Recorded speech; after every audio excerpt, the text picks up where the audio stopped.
Foundational idea for millions of people today.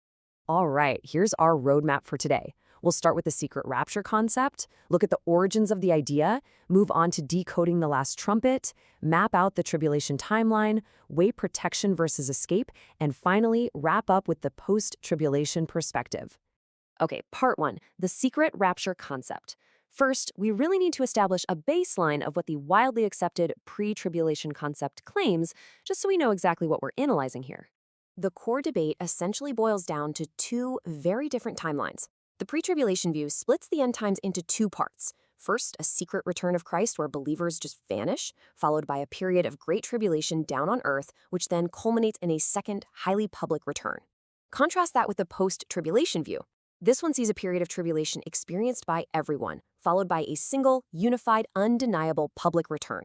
Historical scholars who hold this view argue that there aren't two separate comings, but just one single, visible event. To keep things objective, our sources use three crucial questions as a guide. 1. Will Christians vanish around the world without explanation? 2. Will they be caught up into the air years before the end? And 3. Will they spend the Great Tribulation up in heaven? Keep these in the back of your mind as we evaluate the evidence. Moving on to part 2, origins of the idea. Let's dig into the historical roots and see where the whole secret rapture theology actually started. You might assume it's been taught universally since the 1st century. But surprisingly, historical records show that this specific teaching was essentially unknown by major church leaders throughout all of prior history. Get this, the secret rapture concept is actually a relatively recent development. It originated in Scotland in the 1830s. Before that decade, you simply do not find this two-stage secret return taught in historical doctrines. Kind of wild, right? And there's some absolutely fascinating linguistic evidence here. When examining the original Greek text that describes believers being caught up, Dr. Michael Brown points out something critical. The specific word used for meet was the exact same word used in the ancient world for when an emperor was coming into a city. The crowds would go out to meet the emperor and excitedly escort him back in. It denotes a public, triumphant welcoming committee returning to the earth with the leader rather than a secret, silent exit up into the clouds. Let's look at part 3, decoding the last trumpet. This builds on our timeline when we examine the specific biblical mentions of trumpets. This is where things really start to take shape. The biblical texts explicitly tie the transformation of believers to the sounding of the last trumpet. 1 Corinthians 15 states very clearly, "We shall all be changed at the last trumpet." The absolute critical word here is last, right? It implies a defined sequence. It's not just some random sound. It is the final blast in a very specific series of events. Okay, part 4, the tribulation timeline. To actually find this last trumpet, we have to trace the chronological sequence of events as outlined in the book of Revelation. So, tracing the text maps out a very specific sequence of global events. First, you've got the opening of the seals, introducing the 4 horsemen, which represent global warfare and famine. Then comes the period of great tribulation. Following that, massive heavenly signs occur. Think the sun darkening, that kind of thing.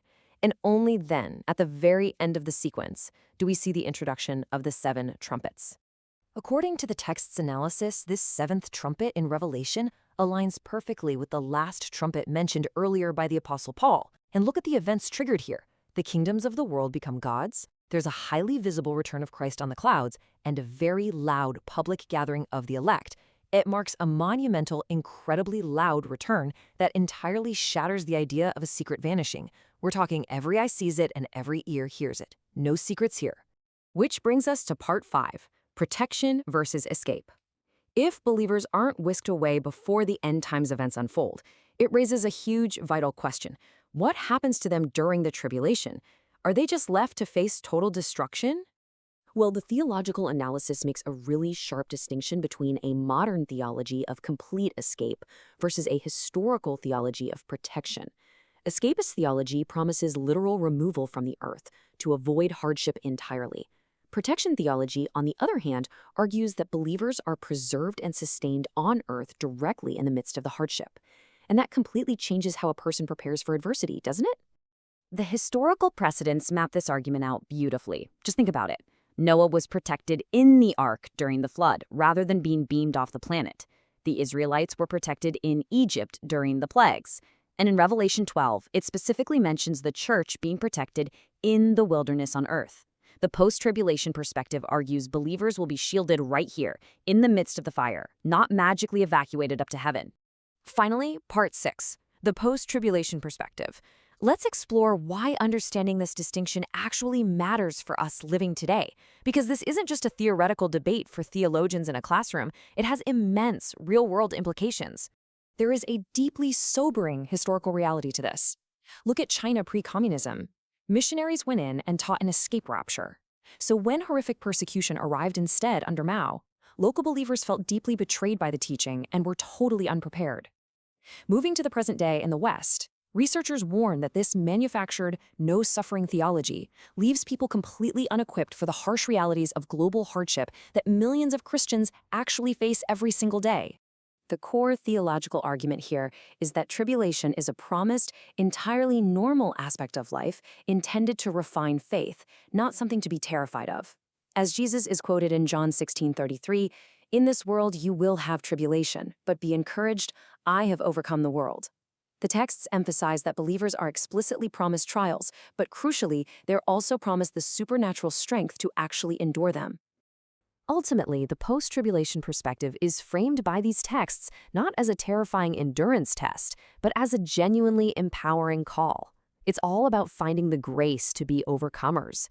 It challenges everyone to live with urgency, resilience, and unshakable faith, transforming a paralyzing fear of the future into a confident readiness to face whatever comes our way. So, as we wrap up this explainer, I want to leave you with a final provocative thought. If these ancient texts are calling for victorious resilience right here on Earth, rather than a secret escape into the clouds, how does that shift your worldview right now? Think about how that changes your preparation, your courage, and your everyday faith. Thanks for joining me on this deep dive.